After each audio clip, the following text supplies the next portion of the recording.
हे नको टाकू, हे नको टाकू. नेहाला इतकं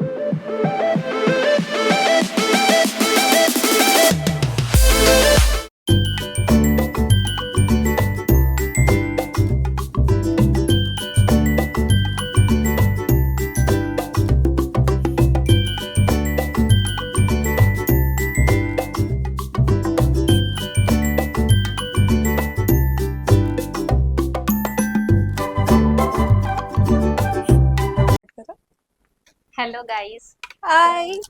तुम्हाला माहितीच आहे खूप दिवसांनी आपला हा ब्लॉग येतोय आणि आम्ही घरात शूट न करता नॅचरल लाईट मध्ये आपल्याला छान सगळं काही कॅप्चर करता येईल. फक्त थोडासा गाडी जर पास झाली तर त्याचा आवाजामुळे आपल्याला थोडा प्रॉब्लेम येऊ शकतो, तर तितकं तुम्ही ऍडजस्ट करून घ्या. स्टील आम्ही दोघांनी माईक ऑन केलेच आता, तर आवाजाचं पण काही इश्यू होणार नाही. आता मी काहीतरी म्हणजे ह्या थंबनेल वरून तुम्हाला कळेलच की Q&A राऊंड होणार आहे आमच्या दोघांमध्ये. ही माझी बेस्ट फ्रेंड आहे नेहा. तर मी माहेरी आली होती आणि तीही होती आलेली. आम्ही डिसाईड करूनच प्लॅन केलं होतं यायचं. सो आता काही क्वेश्चन आन्सर्स होतील आमच्या दोघांमध्ये. तुम्हाला पुढचे व्लॉग्स माझ्या फ्रेंड्स बरोबर पाहिजे, फॅमिली मेंबर्स बरोबर पाहिजे, तेही मला कमेंटमध्ये सांगा. आणि नेहा, तू बोल. बोल आता काहीतरी माझ्या ब्लॉग मध्ये. हाय गाईज, मी नेहा. मी आणि प्रणाली ऑलमोस्ट 14-15 वर्ष झालेले की आम्ही दोघं बेस्ट फ्रेंड्स आहोत. 11th-12th, graduation, post graduation, then लग्न, जॉब, सर्व गोष्टी आम्ही सोबत पाहिलेल्या आहेत. सो अप अँड डाऊन खूप नीटपणे माहिती आहे. सो आज आम्ही किती एकमेकांना ओळखतो, आज आम्ही हे बघू. हो, आणि क्वेश्चन्स मी तसेच काढलेले आहेत काही, तर त्याचा आन्सर नेहा काय देईल ते मलाही माहिती नाही आणि माझ्या आन्सर्सही तिला माहिती नाहीयेत. सो फर्स्ट क्वेश्चन आहे नेहा, हा, आपल्यात जास्त इमोशनल कोण आहे दोघांमध्ये? तू आहे. तूच आहे, मी नाहीये. I am practical. आणि एखादा किस्सा तुला माझा सांगता येईल का? इमोशनल. आम्ही एकदा कॉलेजमध्ये होतो आणि आमची खूप चांगली मैत्रीण होती, जी मला नाही आवडायची. पण हिची खूप चांगली मैत्रीण होती.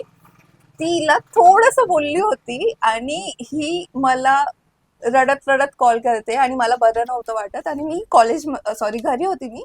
आणि नेहा बघ ना, ती मला अशी बोलली. म्हटलं थांब, मी आताच येते.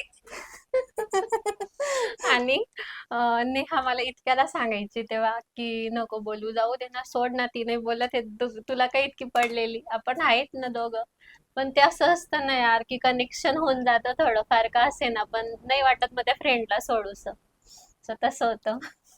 ते तेव्हापासून आम्ही खूप छान आणि खूप बेस्ट फ्रेंड बनतो मग नंतर. आणि जास्त ड्रामा कोण करतं आपल्या दोघांमध्ये?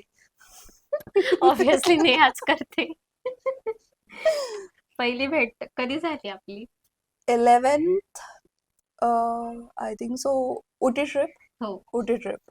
उटी ट्रिप पासून. पण त्याचा पण एक मेन किस्सा आहे. आम्ही धुळ्याला आलो. 11th तिचे स्टँडर्डला होतो आम्ही तेव्हा. हा, तिचे पप्पा तिला घ्यायला आले, माझे पप्पा मला घ्यायला आले आणि आमचे पप्पा एकमेकांशी बोलतायत.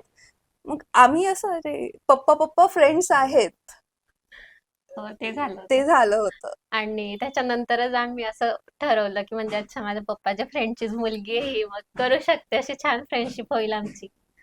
असं होतं. सिक्रेट कीपर चांगलं कोण आहे आपल्या दोघांमध्ये? दोघंही चांगलेत.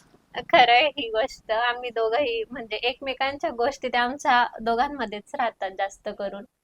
आम्हाला आवडत नाहीच आणि आम्ही जर सांगतोही कोणाला तर ते असं सारासार मध्येच सांगितलेलं असतं. जास्त तरी आम्ही दोघी म्हणजे पर्सनलच ठेवतो, आवडत नाही जास्त कोणाला डिटेल आमच्यात. मध्ये तू पण नाही सांगत आणि नाही. मी पण नाही सांगत. जर आपण एक दिवस एकमेकांसारखं झालो तर काय करू? म्हणजे मी जर तुझ्यासारखं व्हायला, म्हणजे मी जर नेहा बनली आणि तू जर प्रणाली बनली, तर तू माझ्यासारखं काय करूस तुला वाटेल? तू जसं लोकांचं मन राखते आणि सर्वांचं मन जिंकते, ते मी डेफिनेटली करेल, जे मी नाही करू शकत. आणि मी फिरायला आवडतं, हा, ते सांग. तर इतकं फिरायला आवडतं, तर मी तशी लाईफ मलाही आवडते. पण असं आमच्या घरात आहे की 7 वाजेनंतर मुलगी घरातच पाहिजे आणि जात पण असेल तर फॅमिली मेंबर्स बरोबरच जाते. अं, पण मला ती लाईफ जगायला आवडणार. आणि आता तर माझे हसबंड असल्यामुळे आम्ही दोघीच जातो. तिकडे असल्यावर मला पूर्ण फ्रीडम असतं, पण इकडे आली की मी ही तशीच होऊन जाते यांच्यासारखी. तर मी ती लाईफ जगायला आवडेल मला.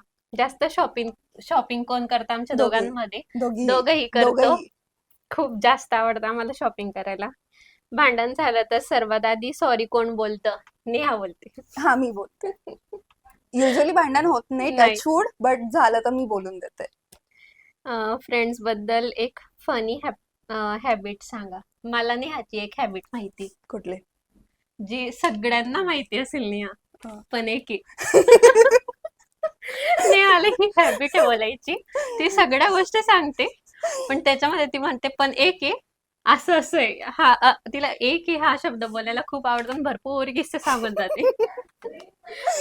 आणि प्रणाली असंही थोडस काही झालं लगेच इमोशनल होऊन जाते आणि मला तेव्हा हसू सुटतं. खरंय. मला एक किस्सा आठवतो. काहीतरी झालं होतं, ही रडत होती, म्हणे माझ्या डोळ्यातून घळघळ अश्रू येत होते. घळघळ.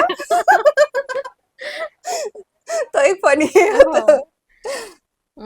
फ्रेंड्स बद्दल एक बेस्ट क्वालिटी सांगा. You are trustworthy. Blind trust. आणि मला नेहाची एक क्वालिटी आवडते. तिच्या मनात कधीच कोणाच बद्दल द्वेष नाही. तिला कोणाचं असं म्हणजे कधीच तिला असं खटकत नाही, काहीच नाही. तिला असं रागही येत नाही. तिला राग येतो, पण तो वेळेपुरता असतो. ती मनाने खूप साफ आहे आणि म्हणजे खरं सांगायला गेलं ना, तर ती फक्त ऐन वेळेस बोलते.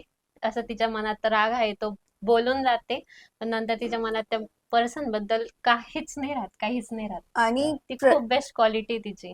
आणि प्रणाली जसं लोकांचं मन जपते, म्हणजे मी तिला खूप वर्षापासून पाहिलेलं आहे लोकांचं मन जपणं.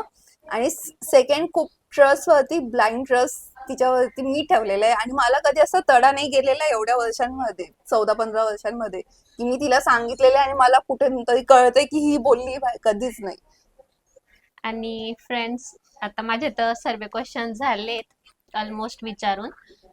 तुम्हाला आणखीन आमच्या दोघांबद्दल काही जाणून घ्यायचं असेल तर पुढे आम्ही परत भेटलो कधी, तर नक्की मी ते क्वेश्चन्स असे लिहून ठेवेल कुठेतरी आणि परत आम्ही तो सेशन करू.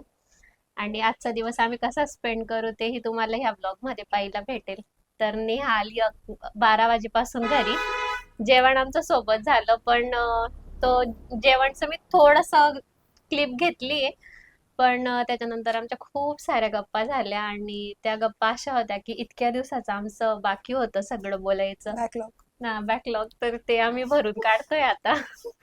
आणि थोडेफार आम्ही रील्सही शूट करणार आहेत आज, तर तेही तुम्हाला या व्हिडिओमध्ये पाहायला भेटतील. रील्स तुम्ही शॉर्ट म्हणूनच पहा आणि बाकी फक्त आम्ही क्लिक करू तर ते थोडेसे क्लिप्स मी ऍड करणार याच्यात.